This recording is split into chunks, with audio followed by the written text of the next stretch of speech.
Et c'est très bien parce que moi, quand j'étais en Belgique, j'étais en France, puis j'étais auto-entrepreneur. C'est vraiment, c'est vraiment chouette.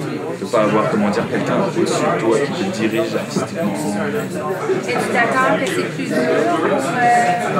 Évidemment, c'est une sorte de sens. Si t'as pas de subvention, qu'une aide de nulle part, c'est évidemment que c'est plus dur.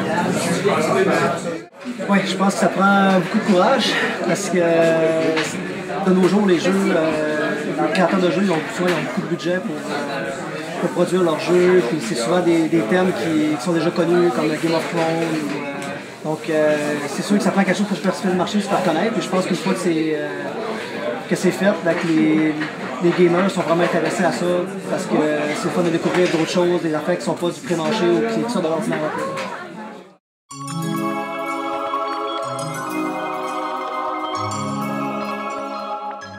Je trouve vraiment que c'est une initiative qui est vraiment intéressante pour un produit local, pour avoir des gens qui vont à fond dans ce qu'ils aiment. Le jeu a l'air vraiment attrayant au niveau visuel, il semble y avoir mis beaucoup de temps, puis ça souvent c'est un des aspects qui est important en fait pour un jeu. Soit les jeux sont faits et sont pas essayés avant d'être mis en marché, ou vous semblez croire à votre projet, vous semblez y avoir attribué assez de temps, donc ça c'est un aspect positif. Puis non seulement ça, c'est que vous avez aussi des choses qui enrobent le produit, c'est-à-dire que vous le présentez en personne pour le présenter, vous avez des affiches, vous êtes costumé, tout ça, je pense que ça amène une touche vraiment intéressante.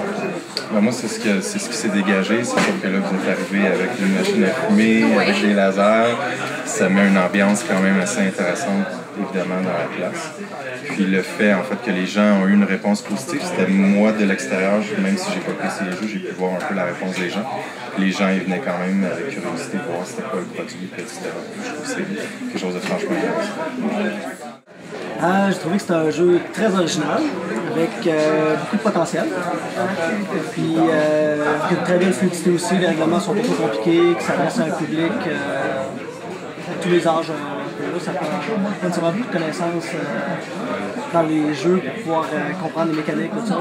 Mais en même temps, c'est assez complexe pour avoir se monter une stratégie. Très bon. J'ai aimé l'univers, j'ai aimé la façon dont vous êtes venus, déjà c'était important, c'était chouette, il y avait vraiment une vraie présentation, puis l'univers riche, puis tout amené d'un coup, moi j'ai jamais vu ça, j'en ai vu beaucoup quand même des séances de lancement de produits, puis celle-là, c'est vrai que c'était assez original.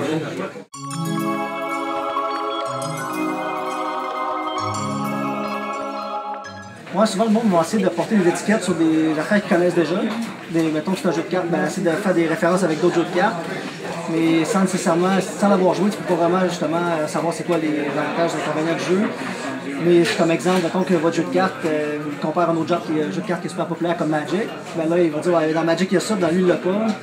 Mais tu sais, des choses comme ça. Mais tu sais, il ne voit pas nécessairement ce qu'il y a dans lui qu'il n'y a pas dans l'autre, des choses comme ça. Donc il faut vraiment l'essayer pour pouvoir voir. Fait que toi, t'es pas d'accord avec ça? Sans l'avoir joué, non, tu peux pas vraiment. À moins que tu n'aimes pas le visuel tout court ou tu n'aimes pas la thématique. Sinon, ça c'est des questions de vie personnelle, c'est pas une question juste Ces gens-là, ils devraient l'avoir. On ne peut pas se rendre compte d'un système, même si le graphisme ne me plaît pas, même s'il y a des choses qui me plaisent pas. Un système de jeu, ça reste un système de jeu. Il est bon, il est moyen ou il est pas bon. Mais on ne peut pas le juger avant de l'avoir essayé. Après, c'est comme on disait tout à l'heure, les goûts et les couleurs.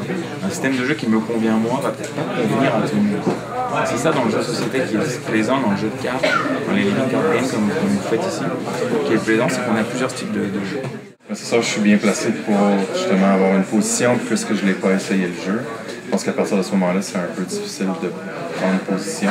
C'est pour ça que je parle plus un petit peu de l'extérieur en ce moment pour dire comment j'ai vu la réaction des gens, comment ça semble un produit quand même qui est bien développé, mais en même temps, puisque je ne l'ai pas joué, je ne peux pas vraiment avoir une opinion qui est arrêtée sur le produit. Mais qu'est-ce que tu penses des gens qui font ça?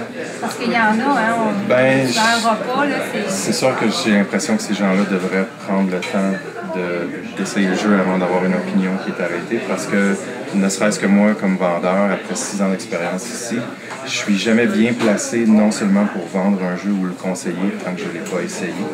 Et puis la distinction est majeure. C'est-à-dire que donc avoir une opinion arrêtée sur un jeu sans l'avoir essayé, c'est franchement, selon moi, inadmissible. C'est impossible d'avoir une opinion qui est juste.